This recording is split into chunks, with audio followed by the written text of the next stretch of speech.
ബത്തേരി കിച്ചണിൻ്റെ ഇന്നത്തെ വീഡിയോയിലേക്ക് എല്ലാവർക്കും സ്വാഗതം. നമ്മുടെ എല്ലാ കൂട്ടുകാർക്കും ഹൃദയം നിറഞ്ഞ ചെറിയ പെരുന്നാൾ ആശംസകൾ. കുറച്ച് ദിവസം അടുപ്പിച്ച് മഴയൊക്കെ കിട്ടി. അതൊക്കെ കഴിഞ്ഞ് ഇപ്പം കുറച്ച് ദിവസമായിട്ട് മഴയൊന്നുമില്ല, ഭയങ്കര ചൂടാട്ടോ. രാത്രിയിൽ ഭക്ഷണമൊക്കെ കഴിച്ച് കഴിഞ്ഞിട്ട് കുറച്ച് നേരം പുറത്തിറങ്ങിയിരിക്കുക. പുറത്ത് ഇറങ്ങിയിരിക്കുമ്പം ഒരു ചെറിയ തണുപ്പൊക്കെ ഉള്ളതുകൊണ്ട് നല്ല സുഖമുണ്ട്. അകത്ത് നമ്മൾ വാതിലൊക്കെ അടച്ചിരിക്കുമ്പോഴേ ആകപ്പാട് വെന്ത് പോകുന്ന പോലത്തെ ഒരവസ്ഥയാണ്.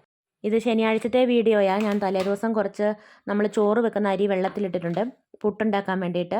ഈ ഒരു പുട്ടാകുമ്പോൾ നമുക്ക് നനയ്ക്കണ്ട, വറക്കണ്ട, നല്ല എളുപ്പമല്ലേ ഉണ്ടാക്കാൻ വേണ്ടിയിട്ട്.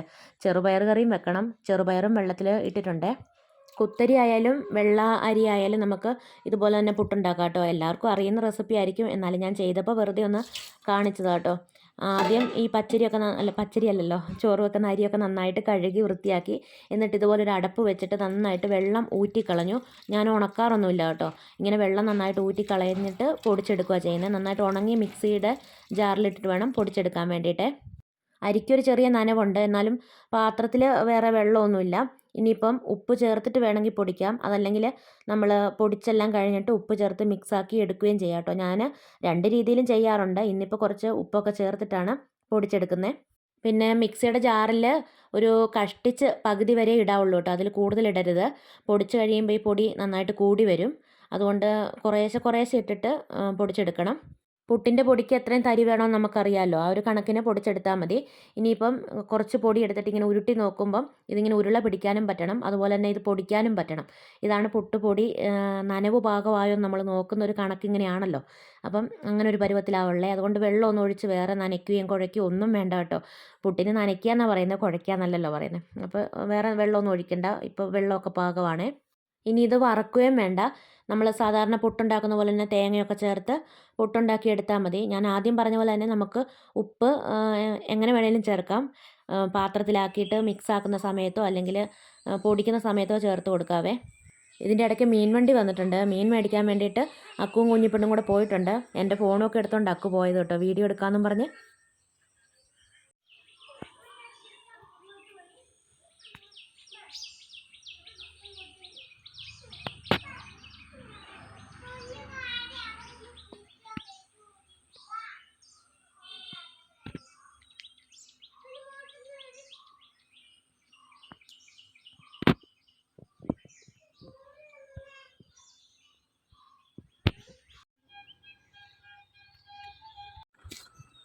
എന്താ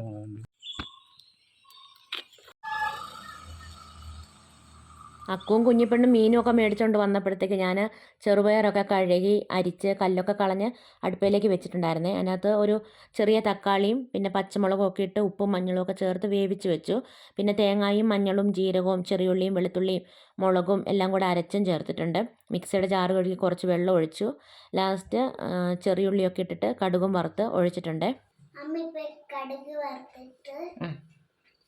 കടുക് വറുക്കുമ്പോൾ എന്തൊക്കെയാണ് ചേർക്കുന്നത്? വെളിച്ചെണ്ണ ഒഴിച്ചിട്ട് കടുക് വറക്കണം. കറിവേപ്പില മൂപ്പിക്കണം. ഒന്ന് വഴറ്റിയിട്ട് ഉള്ളി.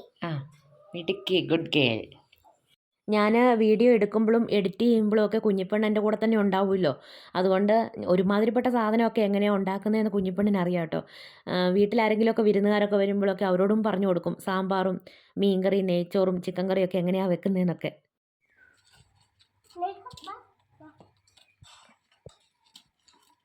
നേഹ ബാ, ഞാൻ വിളിച്ചാൽ ഓടുവോള്.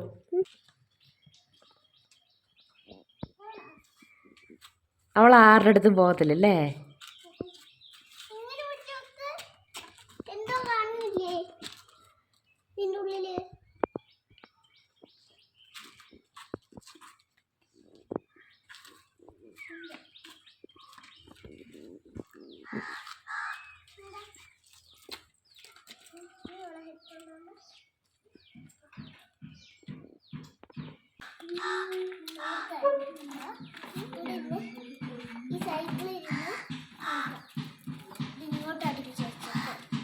നിന്റെ ബോൾ എവിടെ തട്ടി കളിച്ചു? ബോണ്ട കളിക്കാൻ അത് ഗോട്ടിയാ. ഗോട്ടിയല്ലേ? ഗോട്ടിന്നല്ലേ ഏട്ടാ പറയുന്നത്? കോട്ടിയോ? കണ്ടുപിടിച്ചത്. ഗോലി എന്ന് പറയും, കോട്ടി എന്ന് പറയും. ജോലി അല്ലടി, ഗോളി. ഗോളി. ഗോലി ഗോലി ഗോളി അല്ല, ഗോലി. ഭയങ്കര കറുത്തിരിക്കുന്നു ഇതിനകത്ത്. ഭാവിയിലെ വാഗ്ദാനങ്ങൾ പറയും. 4 മക്കള്, ഭാവിയിലെ വാഗ്ദാനങ്ങൾ. വെറുതെ ഇരുന്ന് സാഹിത്യമൊക്കെ വരുന്നുണ്ടല്ലേ.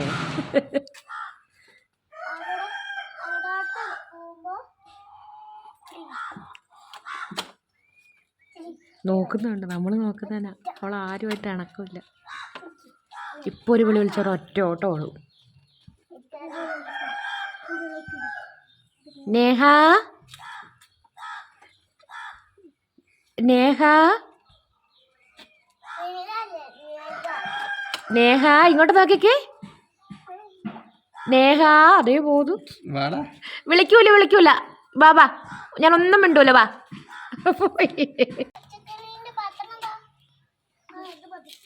വീട്ടിലേക്ക് പോകാൻ വഴിയൊന്നുമില്ല.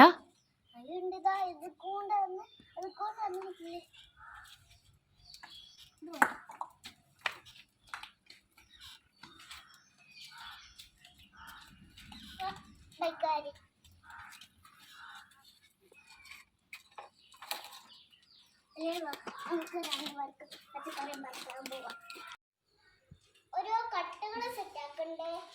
കട്ടുകളാണ് പ്രശ്നം.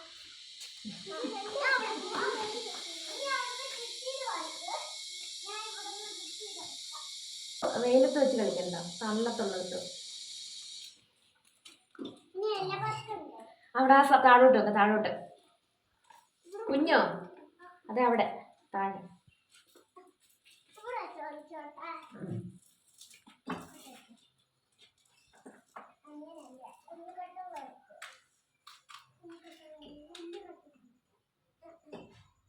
കുഞ്ഞു മക്കളുടെ കളിയും വർത്താനമൊക്കെ കേൾക്കാൻ ഒരു പ്രത്യേക രസമല്ലേ. രാവിലത്തെ പണികളൊക്കെ ഏകദേശം ഒന്ന് ഒതുങ്ങി കഴിഞ്ഞപ്പോൾ പിള്ളേർ കളിക്കുന്നതൊക്കെ നോക്കിക്കൊണ്ടിരുന്നു. ചിരി വരും കേട്ടോ ചിലപ്പോൾ ഓരോരോ വർത്താനങ്ങളൊക്കെ കേൾക്കുമ്പോൾ.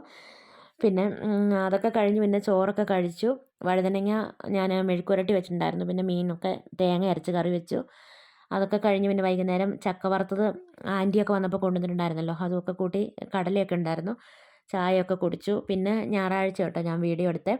ഞായറാഴ്ച രാവിലെ ഉപ്പുമാവ് ഉണ്ടാക്കാൻ വേണ്ടിയിട്ട് റവ വറുത്തോണ്ടിരിക്കുക. നേരമൊന്നും വെട്ടം വീണിട്ടില്ല. രാവിലെ പള്ളിയിൽ പോകേണ്ടതുകൊണ്ട് നേരത്തെ എഴുന്നേറ്റു.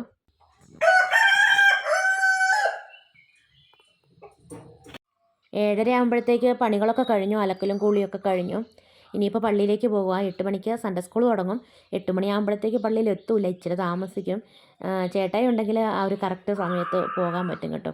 നമ്മൾ ബസ്സിൻ്റെ സമയമൊക്കെ നോക്കിയൊക്കെ പോകുമ്പം കുറച്ച് താമസിക്കുമല്ലോ.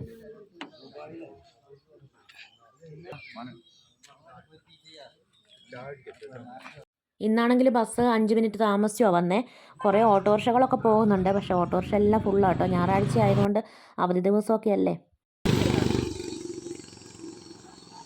പിന്നെ ബസ് വന്ന് ബസ്സേ കയറി കഴിഞ്ഞപ്പോൾ പാട്ട് കേട്ടാൽ കുഞ്ഞിപ്പെണ്ണിനും തുള്ളണം. കുഞ്ഞിപ്പെണ്ണിൻ്റെ തുള്ളൽ കണ്ടിട്ട് കണ്ടക്ടർ ചിരിക്കുന്നുണ്ട്. കണ്ടക്ടറെ നോക്കിയിട്ടാണ് കുഞ്ഞിപ്പെണ്ണും ചിരിക്കുന്നത്.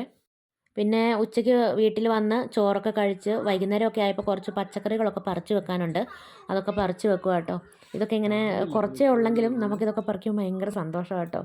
ഈ ചെടികളൊക്കെ നട്ട് നനച്ച് പരിപാലിച്ച് അതിൽ നിന്ന് വിളവ് എടുക്കുമ്പം അത് ചെറുതാണെങ്കിലും വലുതാണെങ്കിലും ഭയങ്കര സന്തോഷമാണ് കേട്ടോ. ചീരയും കാന്താരിയൊക്കെ നമുക്ക് ആവശ്യമുള്ള സമയത്ത് മാത്രമേ പറിക്കാറുള്ളൂ, പറിച്ച് വെക്കാറില്ല കേട്ടോ. പിന്നെ വഴുതനങ്ങ പല കളറിലും പല രൂപത്തിലും ഒക്കെ ആയിട്ട് ഇപ്രാവശ്യം കുറേ കൃഷി ചെയ്തിട്ടുണ്ട്.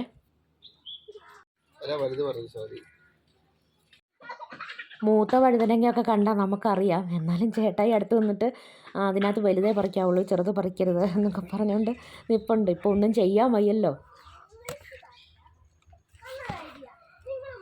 ഇങ്ങനത്തെ വഴുതന നമ്മൾ ആദ്യമായിട്ടല്ലേ.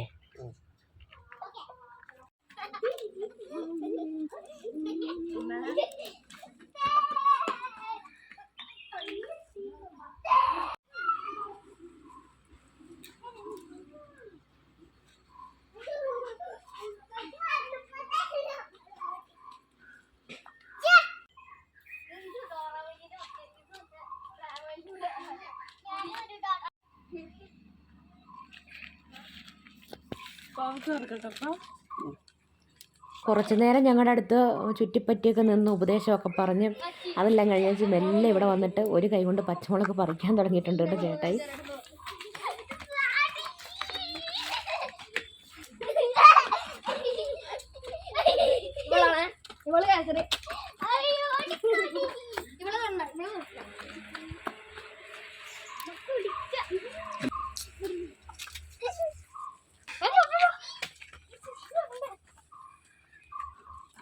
നിങ്ങളെ എന്നെ പിടിക്കും, ഞങ്ങളെ പിടിക്കണ്ട. ഇവളെ വിട്ടേക്ക്. ഞങ്ങളെ പാസ് കൊടുക്കും. പിടിക്കാൻ ഓടോ. നേരെ പൊട്ടിച്ചത്.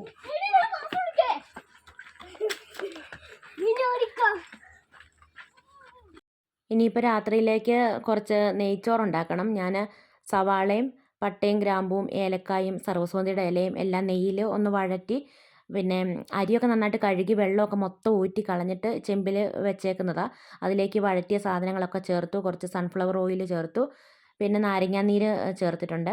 അത് കഴിഞ്ഞിട്ട് ഉപ്പിട്ട് നന്നായിട്ട് തിളപ്പിച്ച് വെള്ളം ഒഴിച്ചു. അത് കഴിഞ്ഞിട്ട് കൊണ്ട് അടുപ്പിലേക്ക് വേഗം വെച്ചു. തിളച്ച വെള്ളം ഒഴിച്ച് കഴിഞ്ഞിട്ട് പിന്നെ പെട്ടെന്ന് തന്നെ കൊണ്ട് വെക്കണം. ഇതെല്ലാം ഈ ചെമ്പിൽ നെയ്യ് ഒഴിച്ചിട്ട് വഴറ്റി വെള്ളമൊക്കെ തിളപ്പിച്ചിട്ട് അരി ഇട്ടാൽ മതി. ഞാനൊരു എളുപ്പത്തിന് വേണ്ടിയിട്ടാണ് അടുക്കളയിൽ നിന്ന് സ്റ്റൗവിൽ വെച്ച് ബാക്കി എല്ലാ കാര്യങ്ങളും ചെയ്ത് വെച്ച് അടുപ്പിൽ കൊണ്ട് വെച്ചത്. പിന്നെ കറിവേപ്പില ഇട്ടിട്ടുണ്ട്. ക്യാരറ്റ് വേണമെങ്കിൽ ഇട്ട് കൊടുക്കാം. ലാസ്റ്റ് മല്ലിയിലയും പുതിനയിലയും സവാള വറുത്തതും അണ്ടിപ്പരിപ്പും മുന്തിരിയെല്ലാം ചേർത്തിട്ടുണ്ടായിരുന്നേ. നെയ്ച്ചോറൊക്കെ അടുപ്പിൽ വെച്ച് കഴിഞ്ഞ് പിന്നെ ബീഫ് കറി വെച്ചുകൊണ്ടിരിക്കുമ്പോഴാണ് ചേട്ടയുടെ കൂട്ടുകാരൻ കൃഷ്ണേട്ടനും ചേച്ചിയും കൂടെ വരുന്നത്. അപ്പോൾ ഒത്തിരി നാൾ കൂടി ഇങ്ങോട്ട് വരുന്നത്. അതുകൊണ്ട് ഒരുപാട് സമയം ഇങ്ങനെ വർത്താനമൊക്കെ പറഞ്ഞുകൊണ്ടിരുന്നു. അവർക്ക് വീഡിയോ എടുക്കുന്നതുകൊണ്ടൊന്നും കുഴപ്പമില്ല, പക്ഷേ വീഡിയോ എടുക്കാൻ വരെ ഞാൻ മറന്നുപോയി കേട്ടോ. ചേട്ടായും കൃഷ്ണേട്ടനും ഒക്കെ പഴയ ഓട്ടോ ഡ്രൈവർമാരാട്ടോ. 10-25 വർഷം പഴക്കമുള്ള ബന്ധമാണ്. പക്ഷേ കൂട്ടുകാരെ എന്നതിനേക്കാളും കൂടുതലായിട്ട് നമ്മുടെ ഒരു സ്വന്തക്കാരെ പോലുള്ളൊരു ബന്ധമാട്ടോ. പിന്നെ അങ്ങനെ കുറേ നേരം വർത്താനമൊക്കെ പറഞ്ഞുകൊണ്ടൊക്കെ ഇരുന്നു. അപ്പോൾ ഇത്രയൊക്കെ ആയിരുന്നു കേട്ടോ നമ്മുടെ ഇന്നത്തെ വീഡിയോയും വിശേഷങ്ങളും. വീഡിയോ കണ്ട് ഇഷ്ടമാവുകയാണെങ്കിൽ സബ്സ്ക്രൈബ് ചെയ്യാനും ലൈക്ക് ചെയ്യാനും ഷെയർ ചെയ്യാനും കമൻറ്റ് ചെയ്യാനൊന്നും മറന്നു പോകരുതേ. നാളെ പുതിയൊരു വീഡിയോയുമായി നമുക്ക് വീണ്ടും കണ്ടുമുട്ടാം.